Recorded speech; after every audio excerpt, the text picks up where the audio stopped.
అందరికి ప్రైజ్లో కొన్ని దేవుడి మాట ధ్యానించుకుంటాం. ఫిలిప్పీలు రాసిన పత్రిక 4వ అధ్యాయం 7వ వచనం. అప్పుడు సమస్త జ్ఞానములకు మించిన దేవుని జ్ఞానం యేసుక్రీస్తు వలన మన తలంపులకు మన ఆలోచనలకు కాచి ఉంటుంది.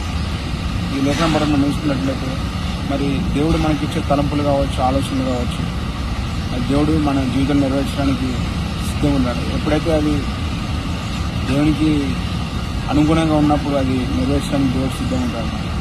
అదే మనం చూసుకున్నట్లయితే మనం తీసుకునే ప్రతి నిర్ణయం కూడా మరి సాధారణ నిర్ణయం కాకుండా అసాధారణ నిర్ణయం మనం తీసుకున్నప్పుడు దేవుడు అటువంటి నిర్ణయాలు కూడా దేవుడు మరి నెరవేర్చడానికి, ఆ నిర్ణయాల్లో కూడా దేవుడు మనతో ఉండి మరి అది నెరవేర్చడానికి దేవుడు సిద్ధంగా ఉండాలన్నమాట. మనం చూసినట్లయితే అబ్రహాం జీవితంలో దేవుడు వాళ్ళ తల్లిదండ్రులని సొంత గృహాన్ని దేశాన్ని విడిచి వెళ్ళమన్నప్పుడు దేవుడు చెప్పిన మాటకి దేవుడు చెప్పినట్టు అబ్రహాం నడిచినట్టు మనం తీసుకోవచ్చు. అంటే దేవుడు చెప్పాడు కాబట్టి ఆ నిర్ణయం మరి అసాధారణ నిర్ణయం అక్కడ అబ్రహాం తీసుకున్నట్టు మనం తీసుకోవచ్చు అన్నమాట. అలాగే సారా కూడా అబ్రహాంతో పాటు అక్కడ ఆయనతో పాటు తోడ్పడి వెళ్ళినట్టు మనం తీసుకోవచ్చు అన్నమాట. అలాగే దావీదు విషయంలో కూడా మరి చిన్నతనం నుంచే దావీదు మరి అడవిలో మరి గొర్రెలు మేపుకుంటూ ఉన్నప్పుడు మరి సింహము ఎలుగుబంటి వచ్చినప్పుడు వాటి నుంచి వాళ్ళ మందని కాపాడినాడు. అలాగే మరి ఫిలిస్తీన్లు మరి ఇజ్రాయెల్ మీదకి వచ్చినప్పుడు మరి గొలియాత్ అనే ఆ వ్యక్తి అక్కడ వచ్చినప్పుడు దావీదు నిర్ణయం తీసుకుంటాడు. మరి సింహాన్ని నుంచి కాపాడిన దేవుడు, ఎలుగుబంటి నుంచి కాపాడిన దేవుడు ఇజ్రాయెల్ని కాపాడడానికి నన్ను వాడుకుంటాడనేసి నిర్ణయం తీసుకుని అక్కడ వెళ్ళినప్పుడు అక్కడ దావీదు జయాన్ని పొందుకోవడం మనం తీసుకొచ్చాము. అలాగే మన జీవితంలో కూడా ఎటువంటి నిర్ణయం కూడా రాడికల్ డెసిషన్ మనం తీసుకున్నప్పుడు దేవునికి అనుగుణమైనది, దేవుడు మనకి తోడు నడిపిస్తాడని దేవుడు వాక్యం చెల్లిస్తాడు అన్నమాట. అలాగే నా జీవితంలో కూడా ఒకసారి నేను ఇప్పుడున్న ఆత్మీయ తండ్రి సంఘంలో ఉన్నప్పుడు ఆయన చేసిన ఒక సంఘంలో నేను మొదటిగా వెళ్ళేవాడిని.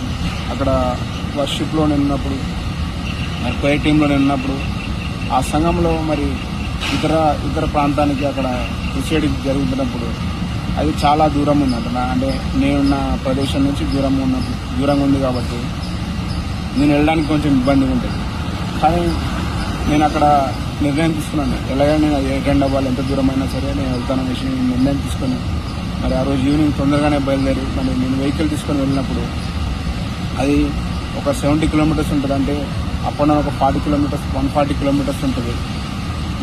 కానీ అటువంటి సిచ్యువేషన్ నేను వెళ్ళాలి కంపల్సరీ, అక్కడ దేవుని ఆరాధించాలి, ఆరాధనలో పాల్గొనాలి, మరి అక్కడ నేను పేర్లో పాటలు పాడాలనేసి ఆసక్తి కలిగి ఆ నిర్ణయం తీసుకోవడం జరిగినప్పుడు మొదటిగా నేను వాహనం నడిపినప్పుడు కేవలం మరి ఆఫీస్ దగ్గర బ్యాంకుకి వెళ్ళడం కానీ మరి ఏమైనా బిల్ సబ్మిట్ చేయడం అక్కడ ఓన్లీ ఇన్సైడ్ ప్రిమిసెస్లోనే ఉండేవాడిని అనమాట.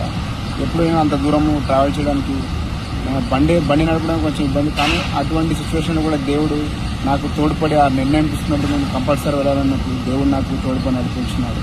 అలాగే నేను వర్షిప్ చేస్తున్నప్పుడు కూడా మరి నాకు ఏదైతే హెల్త్ ప్రాబ్లం డయాగ్నోజ్ అయినప్పుడు మొదటిగా చిన్నప్పుడు నాకు బాగానే ఉండేది, కానీ తర్వాత అది డయాగ్నోజ్ అయినప్పుడు చాలా బాధపడాను. కానీ ఎప్పుడైతే దేవుని వాక్యాన్ని చదువుతున్నానో, అలాగే దేవుని వాక్యం చదువుతున్నప్పుడు మరి ప్రార్థిస్తున్నప్పుడు దేవుడు నాకు ఎంతగానో తోడుకున్నాడు. అన్నిటికన్నా ముఖ్యంగా మరి ఆరాధించినప్పుడు దేవుడు నాకు ఎంతగానో ప్రతి బాధ నుంచి తీసివేసి దేవుడు నాకు సంతోషం నింపేవాడు. అలాగే నేను నా ఆత్మీయ సంఘంలో ఉన్నప్పుడు అక్కడ ఫ్రైడే సర్వీస్ జరిగే 3 అవర్స్ కూడా మరి నిలకడగా ఉండి దేవుళ్ళు ఆరాధించేవాడిని. అంటే నేను ఆయన సమర్పించుకున్నప్పుడు నిర్ణయం తీసుకున్నాను, దేవా నీవే నన్ను నడిపించు, నీవే నన్ను స్వస్థపరిచేవాడు, నిన్ను ఆరాధిస్తాను, ఎంతసేపు అయినా నేను ఆరాధిస్తానేసి ఆ నిర్ణయం తీసుకున్నప్పుడు దేవుడు నాకు ఎంతగానో ఆత్మీయంగా బలపరిచేవాడు. అలాగే అటువంటి నిర్ణయాలు తీసుకున్నప్పుడు నాకు స్నేహితులు కూడా దేవుడు మరి ఆత్మీయ సహోదరులను దేవుడు దయచేస్తున్నాడు. కేవలం నేను ఆయనలో వెళ్తున్నప్పుడు నాకు ఆయన ఇచ్చే ప్రతిదీ కూడా ఆయన నాకు సహకరించి నడిపించేవాడు, నా స్నేహితుల ద్వారా, ఆత్మీయ సహోదరుల ద్వారా.